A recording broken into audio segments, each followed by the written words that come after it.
Hi friends, very good morning. ఈరోజు మనం తినే ఆహారపు పంటల్లో ఒక రకం మీకు చూపిస్తాను. ఆ పంట గురించి వివరిస్తాను, చూడండి.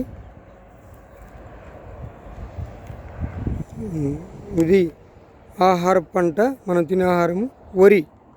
అంటే దీన్ని ఇంగ్లీష్లో రైస్ ప్లాంట్స్ కూడా అని పిలుస్తారేమో. మనకైతే మనం తెలుగు మీడియం స్టూడెంట్ కాబట్టి వరిగానే పిలుచుకుంటాము. చూశారు కదా, ఇదిగోండి, ఇది కంకి అంటారు. ఈ కంకిలో ఎన్ని ఎక్కువ పీసులు ఉంటే అంత దిగుబడి కూడా రావడానికి ఆస్కారం ఉంటుంది.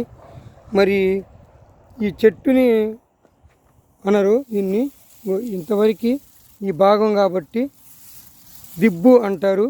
ఈ దిబ్బులో ఎన్ని ఎక్కువ కంకులు ఉంటే అంత దిగుబడి రావడానికి కూడా ఆస్కారం ఉంటుంది. మరి రైతుకి మరి సంతోషకరమైన విషయమే, ఎందుకంటే ఈ సంవత్సరం దిగుబడి బాగా వచ్చినట్లే. మరి ఈ రైతుకి ఈ ఎకరంలో చూడండి, అంత బరువు ఎక్కువయ్యి, తల బరువు ఎక్కువయ్యి పడిపోయింది. మరి ఈ రైతుకి ఈ సంవత్సరం ఎకరానికి వచ్చేసి 40 బస్తాలు పైచిలుకు పండుతాయని మనకి అంచనా. ఎందుకంటే నాకు కూడా ఈ వరిలో అనుభవం ఉంది కాబట్టి, ఒక రైతు బిడ్డనే కాబట్టి. చూడండి ఎంత బాగుందో. మరి ఇది ఈ రైతు 100 రోజులు పడ్డ కష్టం అన్నమాట.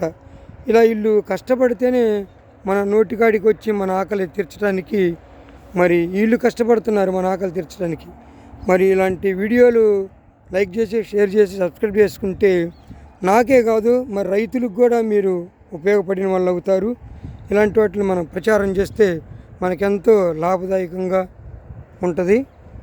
మరి నా వీడియోలు ఎక్కువ టైం చూస్తే మంచిది. ఎందుకంటే మనం డబ్బులు పెట్టి యూట్యూబ్ కానీ, ఇన్స్టాగ్రామ్ కానీ, లేకపోతే ఫేస్బుక్ కానీ చూస్తున్నాము. అలాంటప్పుడు మనం మంచి వీడియోలు చూస్తే మన డబ్బుకి, మన సమయానికి విలువ ఉంటుందని నా అభిప్రాయము. చూస్తున్నారు కదా పంట ఎలా ఉందో. మరి తప్పకుండా ఈ వీడియో చూసి మంచి రేట్ ఇస్తారని నేను కోరుకుంటూ ఉన్నా. మరి నా వీడియోలు చూసిన వాళ్ళు చెప్పాను కదా, లైక్ చేయండి, షేర్ చేయండి, సబ్స్క్రైబ్ చేసుకోండి. మరి గేమ్లో గోలు కొట్టు, గుళ్ళో గంట కొట్టు, నా వీడియోలకి లైక్ కొట్టు. మరి ఉంటాను, నెక్స్ట్ మళ్ళీ వీడియోకి వెళ్దాం. బాయ్.